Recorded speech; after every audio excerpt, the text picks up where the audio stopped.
We did an entire brand shoot in a bowling alley and an arcade space in a shopping complex in Mumbai. And here is the video where I'll take you through the entire process of how it is done, all the equipments, the models, the people, everything that is needed in it. So watch this video till the end. To be quite honest, I feel really fortunate to be invited to work with all these projects because mostly I never reach out to people for work because I already have a full-time engagement going on, and then here is another commitment on my content creation. This is a friend of mine who invited me over, with whom I've worked in the past. But why am I telling you all this is because I want you to remember one thing in mind, that it is always a process of learning and developing yourself. Keep working on yourself, keep learning new things, keep learning your skills, because all your skills, all your learning and talent, whatever that is going to be outdated with time, and you need to keep upgrading yourself. So be it in terms of equipments or be it in terms of talent or anything, every time you need to keep practicing it, and then you keep upgrading yourself, because nobody is the best in the world, because there's no definition to be called the best.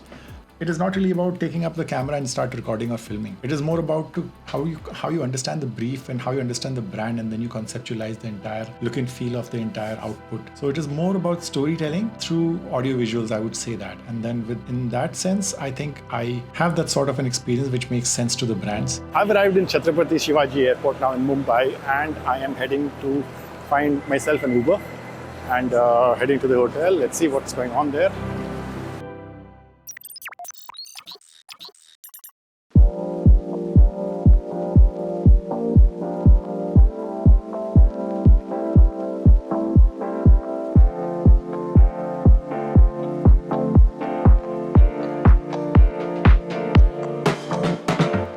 We're going to shoot here the entire story of about 30 looks in 50 garments, and there'll be videos and there'll be photography. All that is in the process right now. All right, let's talk about the first important thing. It's to be on time. In fact, the shoot is supposed to be at 1 o'clock. I had already arrived here by the evening, around 7 o'clock, 8 o'clock I was in the hotel. I checked in and we're all ready, at least 4 or 5 hours before the actual shoot that begins, because we have to take care of all the setup, the models, the people, the equipments, the lighting, the venue, everything. And based on that, the shoot can start smoothly. So being on time is one of the most important part, because you also have to see the client, who's basically the brand that you're working with. They will also keep a timing on that. We have a certain set of number of hours that the venue will allow us to work in.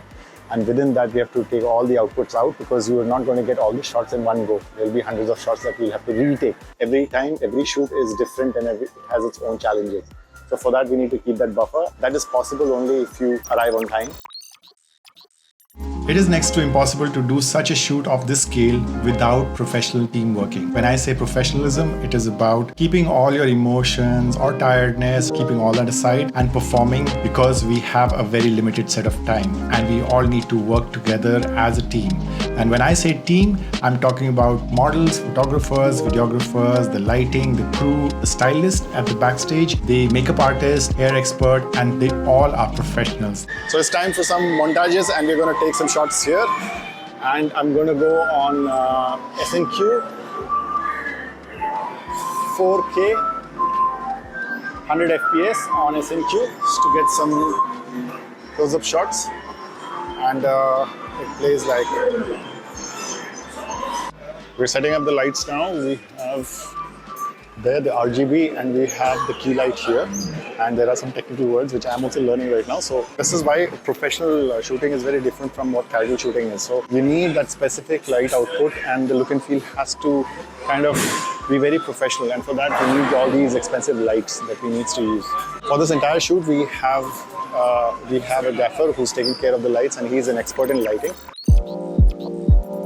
For such a scale of shoot, gears do really matter. So that's why we use the Sony FX3, the cinema line camera, with 24-70 lens, and the other was 16-35 to give it that more sporty kind of a feel. We also use the Atmos Ninja as a monitor. We wanted to monitor the entire lighting, whatever the output was in detail. So that's why that's very important, because of the tricky lighting that we have in the location.